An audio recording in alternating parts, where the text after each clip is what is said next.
हम इंसान आज कितने आधुनिक बन चुके हैं। हम धरती के बाहर जा सकते हैं, अंतरिक्ष में करोड़ों प्रकाश वर्ष दूर तक देख सकते हैं। हमारे पास विज्ञान है जो हमें हमारे प्रश्नों के उत्तर देता है। वैज्ञानिक डेटा के जरिए हमने हमारे अस्तित्व का भी काफी हद तक सही अनुमान लगाया है। पृथ्वी जो हमारा घर है, जहां हम मनुष्यों ने कई पीढ़ियां बिताई है, जिसने कई करोड़ सालों से जीवन को अपने अंदर आश्रय दिया है और आज भी देता आ रहा है। वैज्ञानिकों के अनुसार पृथ्वी पर जीवों की करीब 87 लाख प्रजातियां रहती है, जिसमें से केवल 15% प्रजातियों को ही हमने आज तक खोजा है। लेकिन आखिरकार ये सारे जानवर आए कहां से थे? आखिर धरती पर जीवन की शुरुआत कैसे हुई थी? इसे जानने के लिए हमें समय में पीछे जाना होगा, उस समय पर जब धरती अपनी शुरुआती अवस्था में थी। तो आइए चलते हैं आज से करीब 4.5 अरब साल पीछे। आज से करीब 4.5 अरब साल पहले चट्टान का एक बहुत ही विशाल सा गोला एक बेनाम तारे का चक्कर लगा रहा था। इसका सतह पिघले हुए लावा से बना था और इस पर जीवन का नामो निशान तक नहीं था। इस वक्त पृथ्वी पर लगातार आसमान से छोटे छोटे चट्टानों की बरसात हो रही थी। काफी लंबे समय तक यह प्रक्रिया चलती रही। इसके बाद चट्टान के इस विशाल से गोले ने एक ग्रह का रूप ले लिया। साथ ही इस ग्रह का अपना चांद भी बना। ये वही ग्रह है जहां आज हम सब रहते हैं। इस वक्त पर पृथ्वी का तापमान बहुत ही अधिक था। काफी लंबे समय बाद हमारे ग्रह का तापमान थोड़ा सा ठंडा हुआ और इस पर एक ठोस सतह का निर्माण हुआ। करीब 3.9 अरब साल पहले इसने फिर से आग के गोलों की बारिश का सामना किया, जिसे हम कहते हैं द लेट हैवी बम्बार्डमेंट। और इस वक्त धरती पर केवल छोटे चट्टान ही नहीं बल्कि इसके साथ साथ उल्कापिंडों की भी बारिश हो रही थी। प्रतिदिन कई हजारों की संख्या में उल्कापिंड धरती पर बरस रहे थे।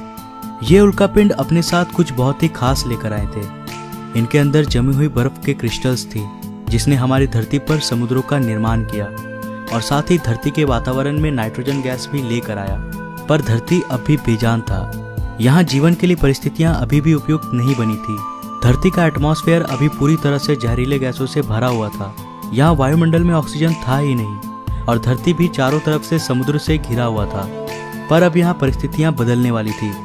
करीब 3.8 अरब साल पहले हमारी धरती में एक बार फिर से उल्कापिंडों की बारिश शुरू हुई। पर अब की बार ये पिंड अपने साथ केवल पानी ही नहीं लाए थे, बल्कि ये कुछ बेहद अनमोल चीज लेकर आए थे, जो धरती को जीवन देने वाला था।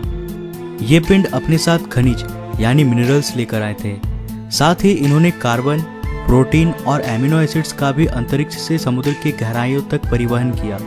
परंतु यहाँ समुद्र की गहराई में तापमान बहुत ही कम था। यहाँ सूरज की रोशनी पहुंच ही नहीं सकती थी। लेकिन यहाँ समुद्र की गहराई में भी छोटे छोटे प्राकृतिक चिमनीज थे, जो पानी को गहराई में भी गर्म रख रहे थे और यहीं पर जीवन का पहला बीज पनपा। हम ये नहीं जानते हैं कि ऐसा कैसे हुआ था, लेकिन किसी प्रकार से यहीं पर उन सारे मिनरल्स और केमिकल्स ने आपस में अभिक्रिया करके जीवन का बीज बोया और यहाँ जन्म हुआ पहले एक कोशिकीय जीवों का। ये एक प्रकार के बैक्टीरिया थे। ये बैक्टीरिया समुद्र में बहुत ही तेजी से बढ़ने लगे। अब ये पानी पूरी तरह से इन सूक्ष्म एक कोशिकीय जीवों से भर गया था। कई करोड़ साल बाद यानी आज से करीब 3.5 अरब साल पहले समुद्र के अंदर इन बैक्टीरियाओं की संख्या इतनी बढ़ गई थी कि ये आपस में जुड़कर इस प्रकार के पत्थरों जैसी संरचनाओं में बदल गए थे, जिसे कहा जाता है स्ट्रोमेटालाइट्स। ये एक एक चट्टान अपने आप में बैक्टीरियाओं की एक पूरी बस्ती थी। ये बैक्टीरिया सूरज की रोशनी को भोजन में बदलते थे और इस प्रक्रिया को हम बेहतर रूप से जानते हैं प्रकाश संश्लेषण के नाम से।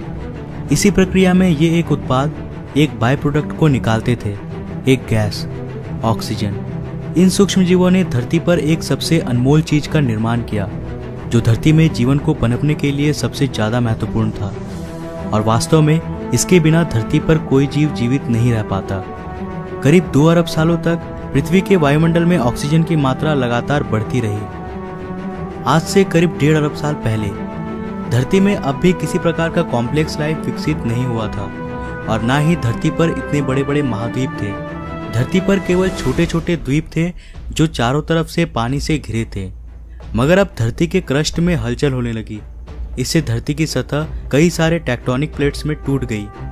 फिर इन प्लेट्स में मूवमेंट के कारण ये सारे छोटे छोटे द्वीप आपस में जुड़ गए और एक सुपर कॉन्टिनेंट का निर्माण किया, जिसका नाम था रोडेनिया। इस वक्त धरती का तापमान 30 डिग्री सेल्सियस था और धरती का एक दिन 18 घंटों का था। मगर अब समय के साथ यहाँ परिस्थितियाँ बदलने वाली थी। आज से करीब 75 करोड़ साल पहले धरती की रूपरेखा बदल रही थी। धरती का सुपर कॉन्टिनेंट अब 2 भागों में टूट गया और धरती के नीचे का लावा ज्वालामुखी विस्फोट के साथ धरती की सतह पर निकलने लगा। इन विस्फोट के कारण धरती में कार्बन डाइऑक्साइड की मात्रा काफी बढ़ गई। अब धरती का आसमान इन कार्बन डाइऑक्साइड के घने बादलों से घिर चुका था। इन बादलों से लगातार अम्लीय वर्षा यानी एसिड रेन्स होने लगे। इससे धरती के वातावरण का अधिकतर कार्बन डाइऑक्साइड धरती के चट्टानों पर कार्बन के मोटे मोटे परत के रूप में जमने लगे, जो इस बारिश के पानी के साथ बरस रहे थे। इससे वायुमंडल में कार्बन डाइऑक्साइड की मात्रा में भारी कमी हो गई और अब धरती का वायुमंडल सूरज की गर्मी को रोकने के काबिल नहीं रह सका। इससे धरती का तापमान बहुत ही तेजी से कम होने लगा और धरती पर पहले हिमयुग यानी आइस एज की शुरुआत हुई। ये आइस एज अब तक का सबसे लंबा आइस एज था, लेकिन ये भी हमेशा के लिए नहीं रहने वाला था। समय के साथ साथ वायुमंडल में कार्बन डाइऑक्साइड की मात्रा फिर से बढ़ने लगी और पृथ्वी का तापमान फिर से बढ़ने लगा। इससे धरती पर जमा बर्फ धीरे धीरे पूरी तरह से गलने लगा और पृथ्वी फिर से सामान्य रूप में आने लगी। लेकिन उन सिंगल सेल बैक्टीरिया का क्या हुआ जो आइस एज के आने से पहले समुद्र में थे? आज से करीब 54 करोड़ साल पहले अब धरती का सारा बर्फ पूरी तरह से पिघल चुका था। इस वक्त समुद्र के अंदर जाने पर हमें एक बिल्कुल नई दुनिया देखने को मिलती है। ऑक्सीजन की उपलब्धता में अब वे एक कोशिकीय जीव कई अन्य रूपों में विकसित हो चुके थे। यहाँ चारों तरफ समुद्रीय पौधे, ऐसे अजीब से छोटे छोटे समुद्री जीव थे, साथ ही ये दैत्याकार समुद्री दानव भी था, एनोमेलाकैरिश। ये सब कॉम्प्लेक्स मल्टीसेल्युलर ऑर्गेनिज्म के नए प्रजाति थे जो कि एक कोशिकीय सूक्ष्म जीव से विकसित हुए थे। ये है पिकाया।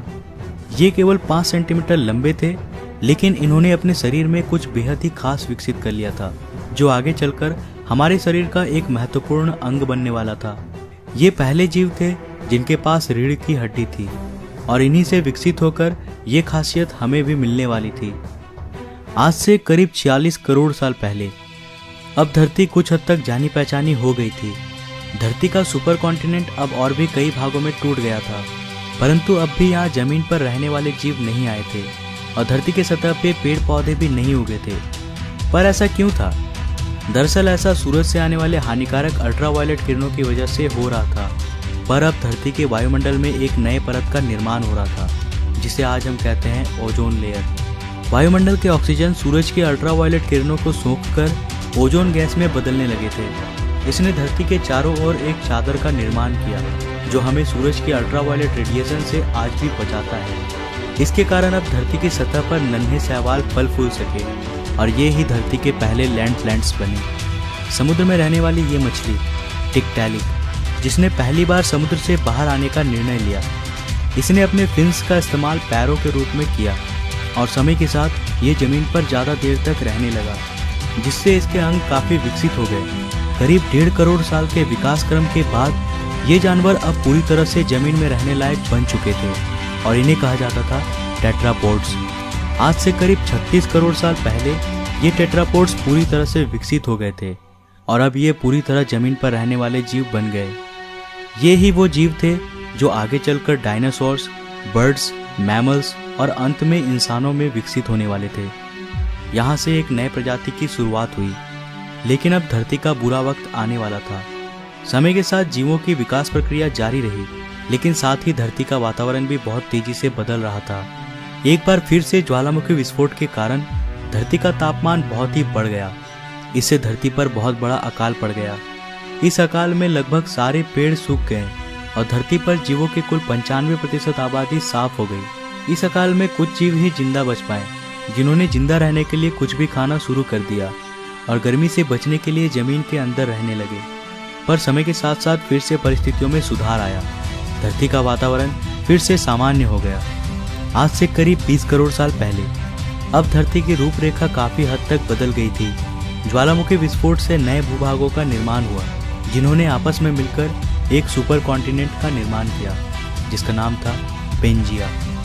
अब धरती अंतरिक्ष से काफी हद तक आज की जैसी दिखाई देती थी। इतने बड़े अकाल के गुजरने के बाद धरती वापस से सामान्य हो गई। सतह पर फिर से नए पेड़ पौधे उगने लगे और धरती पर जो 5% जीव बच पाए थे, वे अब विकसित हो चुके थे और एक बिल्कुल नए प्रजाति का जन्म हुआ था जो आने वाले समय में धरती पर अपना शासन चलाने वाला था। वे थे डायनासोर्स। डायनासोर्स असल में उन्हीं 5% रेंगने वाले जीवों से विकसित हुए थे जो उस अकाल में खुद को किसी प्रकार से बचा पाए थे। डायनासोर्स के भी कई प्रजातियां थी, कुछ शाकाहारी थे तो कुछ मांसाहारी। कुछ डायनासोर्स बहुत ही शांत स्वभाव के थे तो कुछ बहुत ही हिंसक। डायनासोर्स ने भी काफी लंबे समय तक धरती पर राज किया। करीब 11 करोड़ साल तक ये धरती पर फल फूल रहे थे। पर इसके बाद क्या हुआ? सारे डायनासोर्स कहाँ विलुप्त हो गए और इंसान कहाँ से आए? ये हम जानेंगे अगले एपिसोड में। तो आज के लिए बस इतना ही। अगर आपको दूसरा एपिसोड चाहिए तो इस वीडियो को लाइक करो। अगर इस वीडियो में कुल 2500 लाइक्स मिलते हैं तो मैं इसका नेक्स्ट एपिसोड भी जरूर लाऊंगा। तो वीडियो को ज़्यादा से ज़्यादा लाइक करो और शेयर करो। अगर आप नए हो इस चैनल पे तो ऐसे ही और एक्साइटिंग वीडियोस के लिए चैनल को अभी सब्सक्राइब कर लो, साथ ही नोटिफिकेशन बेल को भी ऑन कर लो। मैं मिलता हूँ फिर से एक नए एपिसोड के साथ। तब तक के लिए बाय।